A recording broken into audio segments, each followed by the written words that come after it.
সুদীপাকে বাঁচাতে এবার হসপিটালে এসে হাজির হলো শ্রুতি ও অতনুবাবু। হ্যাঁ বন্ধুরা, এমনটাই হতে চলেছে অনুরাগের ছোঁয়ার পরবর্তী পর্বে।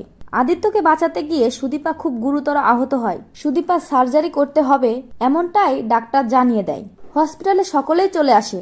তখনই পরমা কি করবে কিছু বুঝতে পারে না। তাই সে সিদ্ধান্ত নেয় সে যে কোম্পানিটা কিনেছিল সেই কোম্পানিটাই বিক্রি করে দেবে। তারপরেই সে ছুটে যায় রুডির কাছে। সেখানে এসে রুডিকে সে বারবার করে হাত জোর করতে থাকে সে যেন ওই কোম্পানিটা কিনে নেয়, কিন্তু রুডি কোনোভাবেই ওই কোম্পানিটা কিনে নিতে চায় না। পরমাকে বিভিন্ন ধরনের বাজে কথা বলে সেখান থেকে বের করে দেয়। পরমা সেখান থেকে এসে কিছুই বুঝতে পারে না সে এখন কি করবে। সে কিভাবেই বা সুদীপা সার্জারির জন্য এতগুলো টাকা জোগাড় করবে।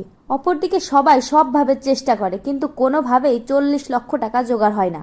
তখনই আদিত্য অভ্রকে বলে যে দাদা ভাই, টাকার জোগাড় হয়েছে কিনা। অভ্র জানিয়ে দেয় যে না, এখনো টাকার জোগাড় হয়নি। এতে করে আদিত্য আরো ভেঙে পড়ে। অভ্র তখন আদিত্যর পাশে এসে দাঁড়ায় আর বলে যে তুই ভেঙে পড়িস না, আমরা ঠিক কোনো না কোনো ব্যবস্থা করে ফেলবো, সুদীপা ঠিক সুস্থ হয়ে যাবে। কিন্তু কোনোভাবেই আদিত্য নিজেকে আর ধরে রাখতে পারে না। ঠিক সেই মুহূর্তে পরমা সিদ্ধান্ত নেয় যে সে তার মা বাবাকে ফোন করবে এবং সুদীপার জন্য কিছু টাকা তাদের কাছে চাইবে। এই সমস্ত কিছু ভেবেই পরমা অতনুবাবুর কাছে ফোন করে এবং অতনুবাবুকে সমস্তটাই জানিয়ে দেয়। এই সমস্ত কথা শুনেই অবাক হয়ে যায় অতনুবাবু আর বলে যে আমরা এখনই আসছি।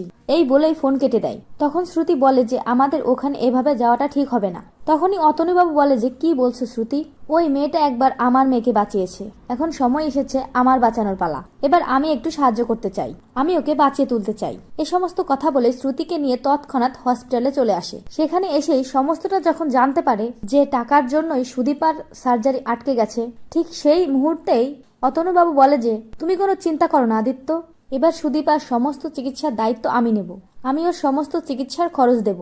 এতে করেই অবাক হয়ে যায় ওই বাড়ির সকলের। শ্রুতি দেবী বলে যে কি বলছো তুমি। তখনই অতনুবাবু বলে যে হ্যাঁ, আমি যেটা বলছি সেটাই।